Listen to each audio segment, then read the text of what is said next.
बहुत समय पहले की बात है। गंगापुर नाम के एक शांत और खूबसूरत गांव में दो दोस्त रहते थे। एक का नाम था मोहन और दूसरे का नाम श्याम। दोनों बचपन के दोस्त थे और उनके बीच गहरी दोस्ती थी। मोहन एक बहुत ही मेहनती किसान था जो हर दिन सूरज उगने से पहले अपने खेतों में काम करता था। दूसरी ओर श्याम थोड़ा आलसी था और अपना ज्यादा समय आराम करने और गपशप करने में बिताता था। मोहन अपनी पत्नी राधा के साथ रहता था। एक सुबह मोहन खेत के लिए निकलने वाला था। राधा, मैं खेतों पर जा रहा हूँ, मेरा खाना बांध दो, मैं वहीं पर खा लूंगा। आज खेतों पर थोड़ा ज्यादा समय लग जाएगा। जी, मैंने आपका खाना पहले से ही बांध कर रखा है। यह लीजिए, आपका खाना समय निकाल कर खा लीजिएगा। अच्छा ठीक है, मैं जाता हूँ, तुम बच्चों को स्कूल छोड़ दे आना। आप बच्चों की चिंता बिल्कुल भी मत कीजिए, मैं उन्हें स्कूल छोड़ दूंगी। आप बस अच्छे से अपना काम निपटा कर घर जल्दी आ जाना। वहीं श्याम के घर में कुछ और ही चल रहा था। उसकी पत्नी मीरा उसे सुबह सुबह उठाने की कोशिश कर रही थी। अजी सुनते हो, खेतों पर नहीं जाना है क्या? सूरज सर पर आ गया है, उठना नहीं है क्या?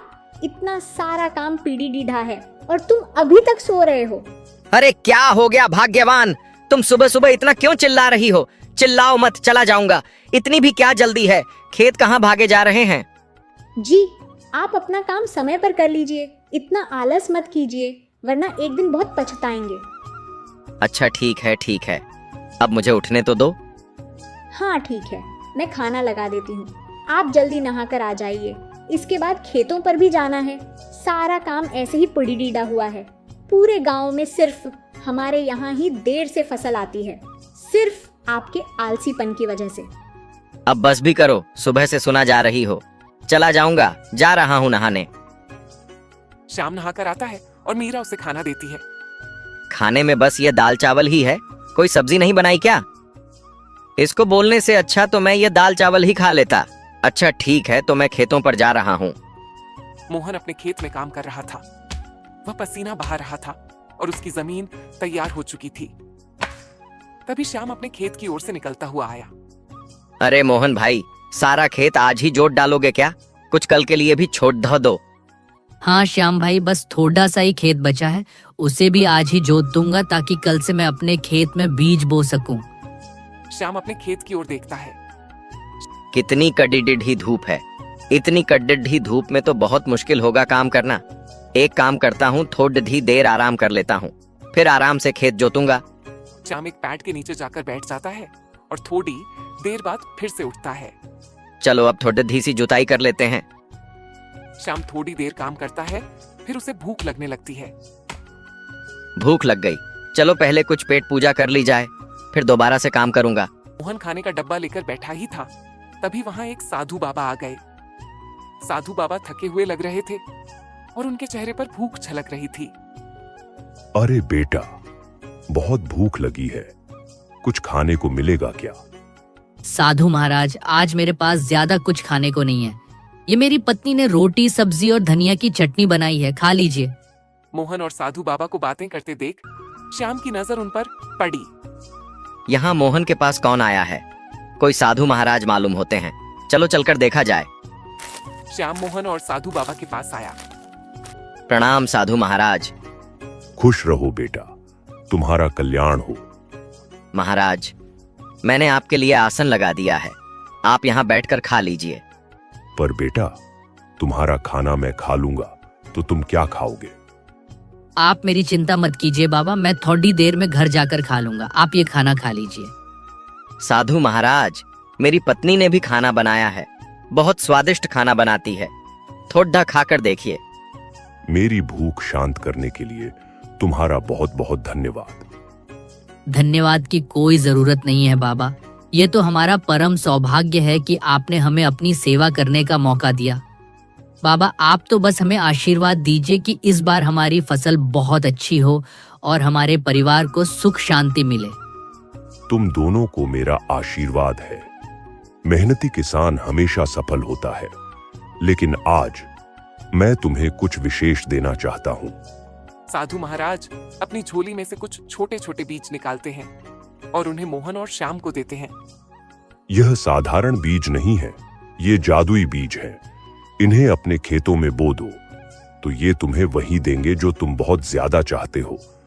लेकिन यह बात हमेशा याद रखना, जादू उसके लिए काम करता है जो उसकी कदर करता है।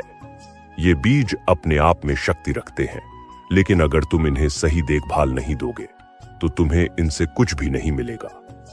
हर दिन इन्हें प्यार और मेहनत से सिंचना, तभी ये फल देंगे। जी महाराज, हम आपकी बातों को समझ गए हैं।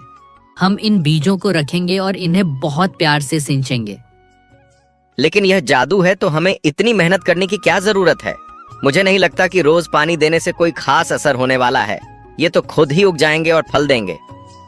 नहीं बेटा, ऐसा मत सोचना। मेहनत और प्यार के बिना कुछ नहीं मिलेगा। ये बीज तुम्हारी मेहनत और लगन को पहचानते हैं। अच्छा बेटा, तो अब मैं यहाँ से प्रस्थान करता हूँ। साधु से जादुई बीज प्राप्त करने के बाद मोहन और श्याम अपने घर लौट रहे थे। तभी रास्ते में दोनों आपस में बात करने लगते हैं। श्याम, ये जादुई बीज बहुत अनमोल हैं। साधु महाराज ने कहा है अगर हम इन्हें प्यार और मेहनत से सिंचें तो ये हमें बहुत कुछ देंगे। मैं तो कल ही इन्हें जाकर अपने खेत में बोने वाला हूँ। लेकिन यह जादू है तो हमें इतनी मेहनत करने की क्या जरूरत है? मुझे नहीं लगता कि रोज पानी देने से कोई खास असर होने वाला है। ये तो खुद ही उग जाएंगे और फल देंगे। नहीं श्याम, साधु महाराज ने साफ साफ कहा था कि प्यार और मेहनत के बिना कुछ नहीं मिलेगा। ये बहुत जरूरी है। हमें इनका पूरा फायदा उठाने के लिए इनकी देखभाल अच्छे से करनी होगी। मैं कोई भी जोखिम नहीं लेना चाहता, इसलिए मैं तो इन्हें बहुत अच्छे से सिंचूंगा और इनकी बहुत देखभाल करूंगा। इसके बाद दोनों अपने अपने घर की ओर चल बैठती हैं। दोनों घर पहुंचकर सारी बात अपनी अपनी पत्नी को बताते हैं। जी, यह तो बहुत अच्छी बात है। भगवान की भी इस समय हम पर बड़ी कृपा है, तभी तो आपको साधु महाराज मिले। राधा, तुम सही कह रही हो। वह साधु किसी भगवान से कम नहीं। उनकी आंखों में एक अलग ही तेज था। जैसा साधु महाराज ने कहा है मैं वैसा ही करूंगा। मैं इन बीजों की खूब सेवा करूंगा। वहीं श्याम की पत्नी मीरा खुश होती है, लेकिन श्याम अभी भी आलस में डूबा था। अरे वाह, तो बहुत अच्छी बात है। अब हम बहुत मेहनत करेंगे और बहुत अच्छी फसल लगाएंगे और हमें बहुत सारे पैसे मिलेंगे। क्या आप अभी तक सो रहे हैं? आज खेतों में बीज रोपाई करनी है और आप अभी तक सो रहे हैं? जल्दी उठिए। आपने बताया था ना कि साधु महाराज ने आपको जादुई बीज दिया है। जल्दी उठिए, चलिए। हाँ हाँ भाग्यवान, उठ रहा हूँ, उठ रहा हूँ। मुझे सब याद है। तुम क्यों मुझे बार बार याद दिला रही हो? जी, आप ऐसे निश्चिंत होकर सो रहे हैं, मुझे लगा भूल जाएंगे होंगे। नहीं, मैं कुछ नहीं भूला हूँ। मुझे सब याद है। तुम खाना लगाओ, मैं नहा कर आता हूँ। दोनों अपने अपने खेतों में बीज बो देते हैं। मोहन अपने खेत में बाड़ी लगन से काम करता है, जबकि श्याम बस काम निपटाता है। जी, खेतों का काम अच्छे से निपट गया ना? हाँ राधा, खेतों का काम अच्छे से निपट गया। मैंने बीजों को भी अच्छे से बो दिया है और पानी भी दे दिया है। कल सुबह जल्दी उठकर खेतों पर चला जाऊंगा। जितना ज्यादा खेतों की देखभाल करूंगा उतना ही अच्छा रहेगा। वहीं श्याम की पत्नी मीरा भी उससे खेतों के बारे में पूछती है। आपने आज खेत में बीज बो दिए ना? हाँ भाग्यवान, मैंने आज सारे बीज बो दिए। नहीं, आज मैं पानी नहीं डाल पाया। बीज बोने में ही इतना समय लग गया कि मौका ही नहीं मिला। कल जाकर मैं पानी डाल दूंगा।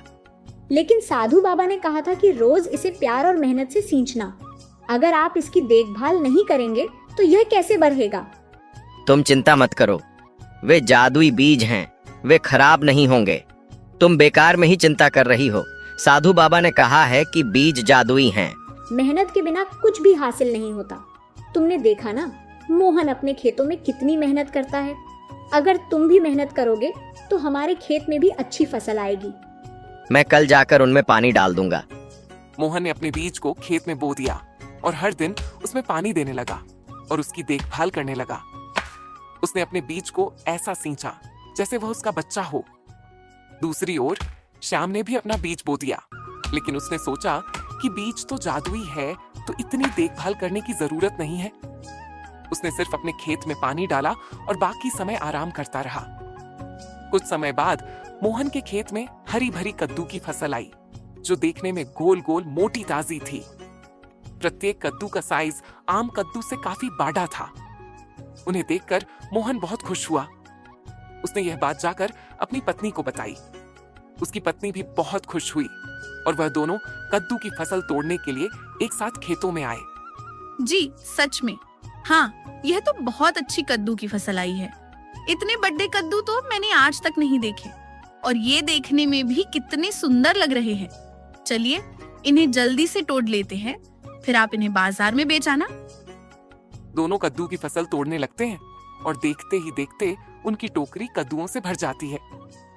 जब उसकी पत्नी कद्दुओं की फसल की ओर देखती है तो जहां से उन्होंने कद्दू तोड़े थे वहां पर दोबारा से नए कद्दू लग जाते हैं। मोहन जी देखिए, यह क्या हुआ? अभी हमने इन फसलों से इतने सारे कद्दू तोड़े थे, ये देखिए इनमें फिर से कद्दू आ गए। हाँ, ये तो सच में जादुई बीज हैं।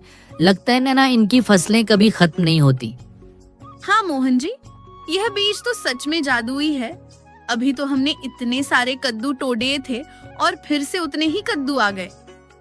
हाँ जी, हमारा तो भाग्य ही चमक गया। अब तो इन कद्दू को बेचकर हम बहुत सारे पैसे कमाएंगे। वहीं दूसरी ओर श्याम के खेत में सिर्फ छोटे छोटे पौधे उगे थे और उनमें कोई फल नहीं आए थे। श्याम अपने खेत में फसल को देखने के लिए पहुंचा तो अपनी फसल को देखकर उलझन में बैठ गया। अरे यार, जादुई थे ना, तो फिर इनमें फसल क्यों नहीं आई? लगता है वह साधु महाराज ने हमें धोखा दिया है। उन्होंने झूठ बोला कि यह जादुई बीज है, जबकि यह तो कोई साधारण बीज है। तभी श्याम की नजर मोहन के खेतों पर जाती है। उसका खेत कद्दुओं की फसल से लहलहा रहा था, जिसे देख श्याम मोहन के पास आता है। मोहन, तुम्हारी फसल इतनी सुंदर कैसे हुई?